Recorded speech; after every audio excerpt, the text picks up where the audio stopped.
Қырқынан шығару. Қазақ халқының ғұмырында 7, 9, 30, 41 сандары қасиетті деп есептеледі. Мысалы, 7 жарғы, 7 қазына, 1 9, 3 9.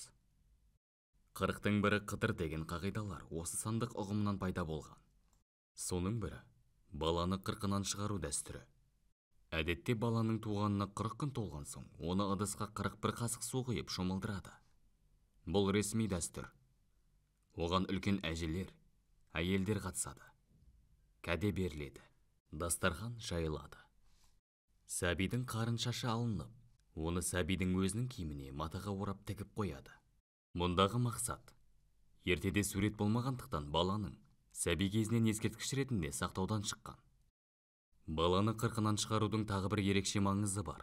40 күннен кейін сәби ширап, көз тоқтатады. Құбылыс, дыбысты сезе бастайды. Қырқынан шығару салты міне осыған байланысты шығып, ол сәбидің жан жүйесіне қалыптасып, дені сау болып өсуіне деген ақ тілектен шыққан.